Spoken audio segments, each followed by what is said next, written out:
I'm Frank Vaughn. It's January 27th, 2025, and what more can I possibly say? The last 6 or 7 videos have been filled with material that should form a basis for you to do your own research, to understand how fragile Canada is right now, and what, in my opinion, the premiers should be doing, specifically in the western provinces, because the only way things make sense is our leadership is deliberately trying to bring the country down. I look at this election call that Doug Ford is committed to announcing on the 29th. Ontario is going to be without a government until the 27th of February. And the PC position isn't as strong as you would think it would be for him to call an election early. He still had a year and a half left in his current mandate. Why the rush? Why the hurry? His excuse doesn't make any sense. Can you imagine a scenario where the PC party emerges with a minority government, or the other parties, the NDP and the Liberals, can form a coalition government, or bring the government back down and force another election? The people of Ontario, specifically conservative Ontario, are very frustrated with the Ford government because they've governed from the left this entire time. They are left of the NDP, but they are definitely left of center. There is no conservative option. And now you have New Blue, and you have Sloan and Hillier teaming up with the Ontario Party to nip at their heels.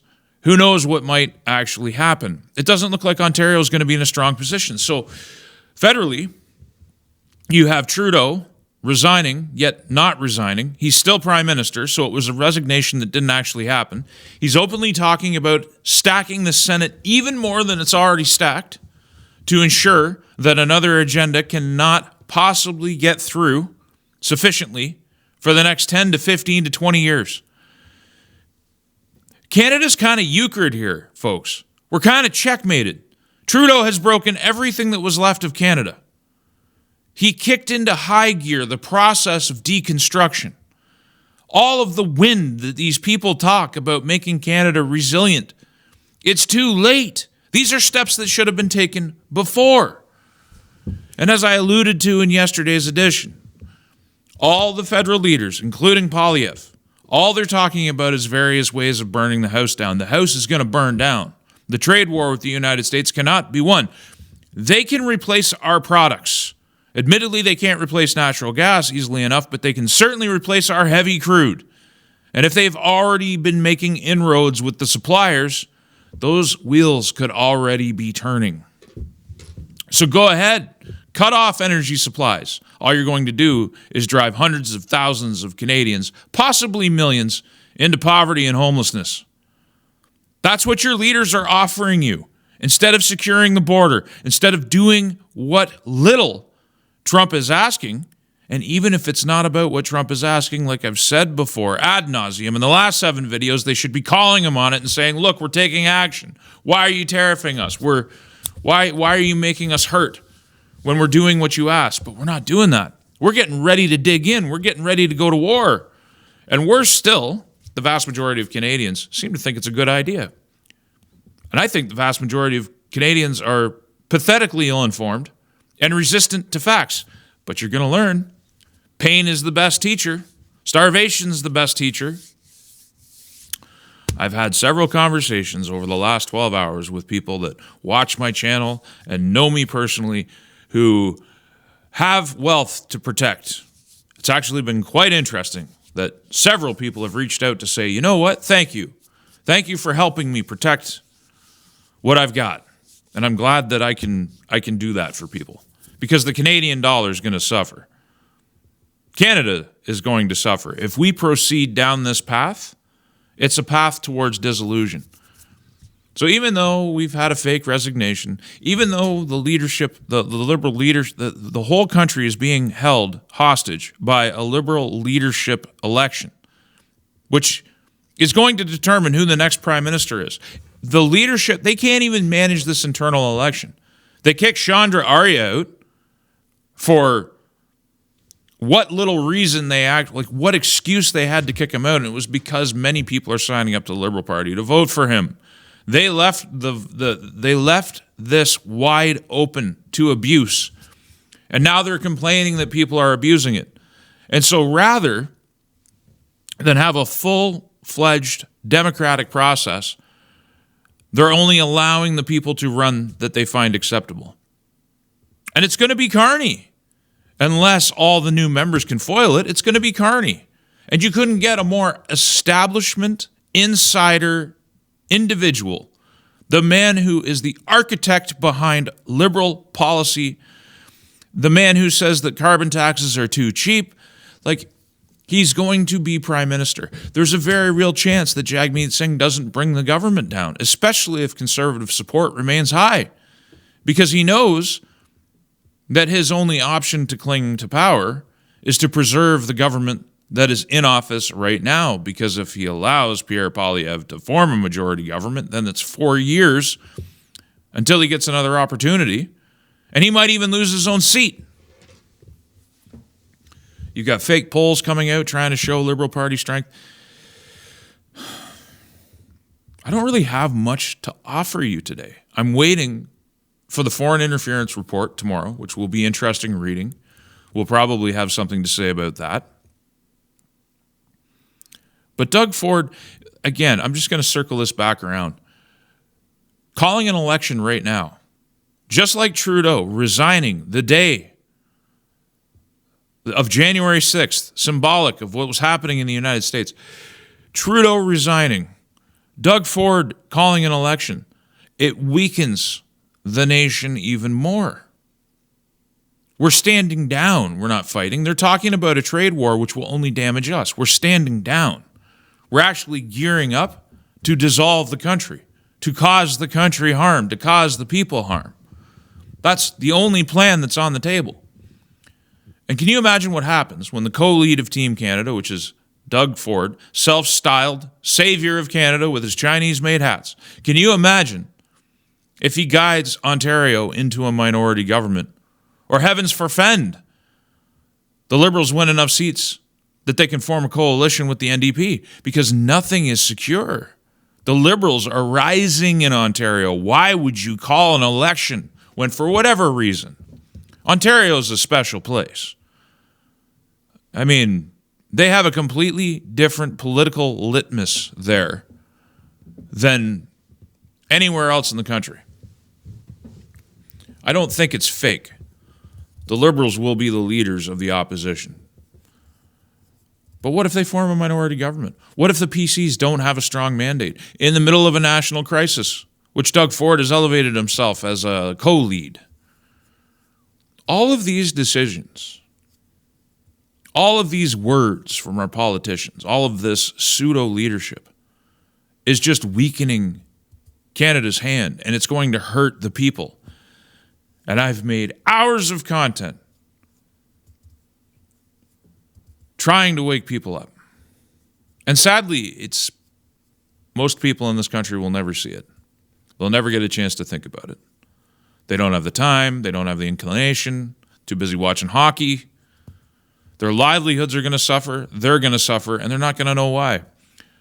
The value of their savings is going to evaporate. So luckily, the people who are diversifying and protecting their savings, like, God bless them. I'm glad that they're doing that. But there's a whole other pile of people in this country who I would like to save from suffering, but I don't have the power to do so. All I can do is make these videos, put it on camera, and spend my days reading and researching and trying to understand where we're at, and then feeling like I'm talking into the abyss without being able to make a difference. I care about this stuff. I take it to bed with me at night. I woke up this morning with a twitch in my right eye, my eyelid twitching away, and I said to my wife, I got this twitch in my eyes, and she's just like, are you surprised? You've been pretty stressed out the last week. And she's right. I carry this stuff. In some ways, I wish I was on a level to actually make decisions. I've got friends who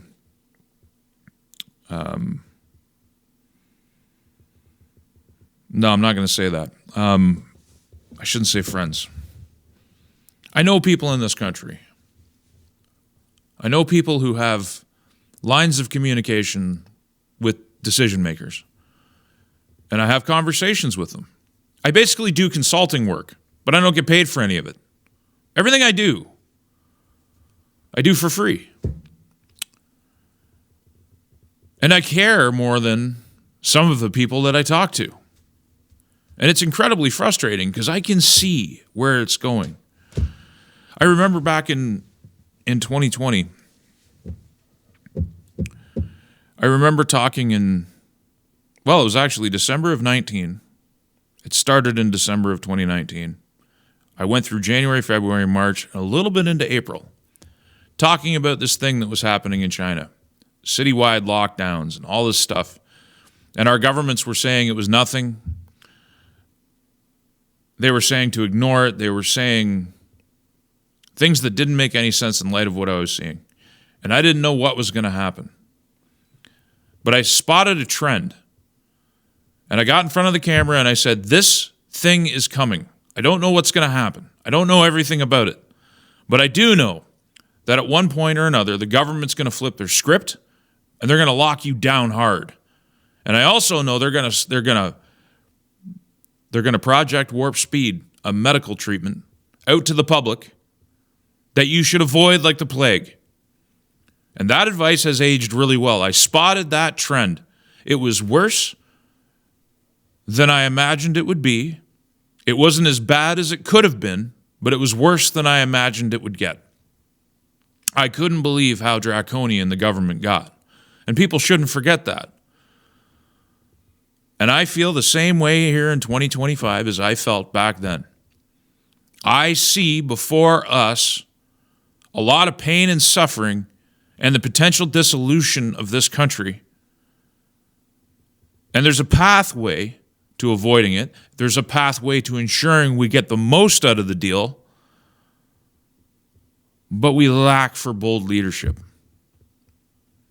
They all seem committed to, first off, standing down by triggering elections and leadership bids in the middle of a crisis.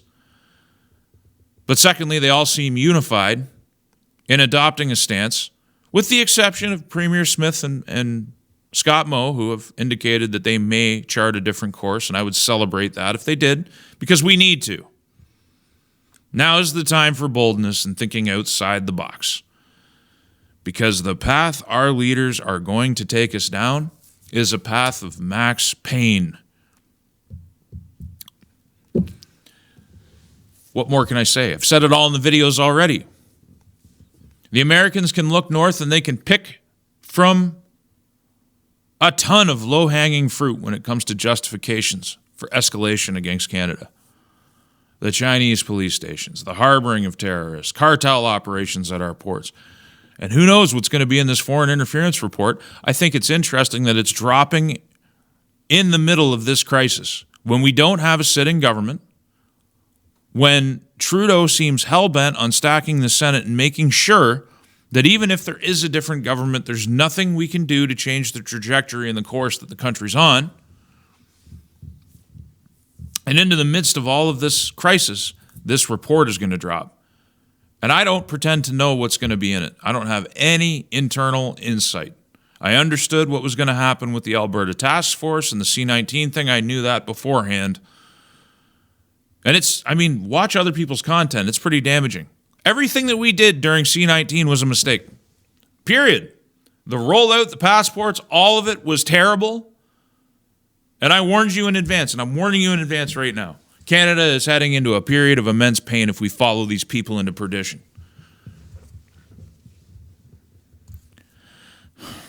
And I'm glad for the community, and I'm glad for the people that comment. I'm glad for the conversations that we have. But sometimes I just feel like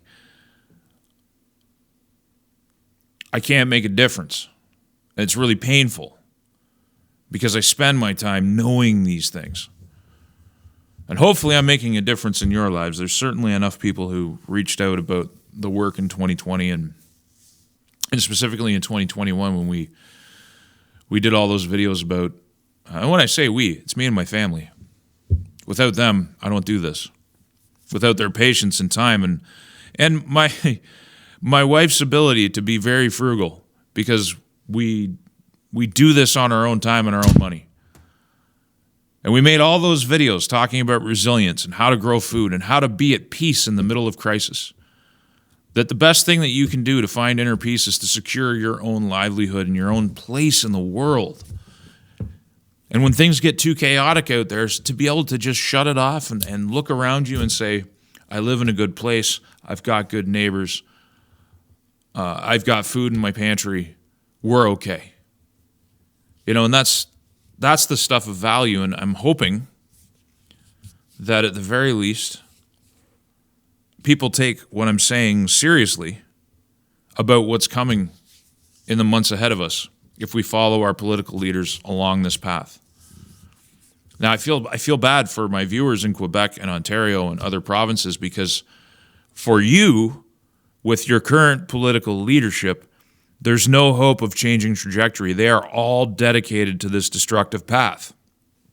For the citizens of Saskatchewan and Alberta, maybe Manitoba, we'll see, there is another path that we can take. And that is a path of direct opposition to Ottawa and opening up our minds to the possibilities that lie on the other side of this chaos and trying to secure those possibilities before too much pain happens. This is the land of Riel. This is the land of the Western spirit. This is probably the last bastion of true Western civilization. And we should protect that, even if it means open defiance of Ottawa's dictates. Did you know that I have a website, frankvaughn.ca, the ultimate repository for all of my work, and a backup location just in case the censors come for me again?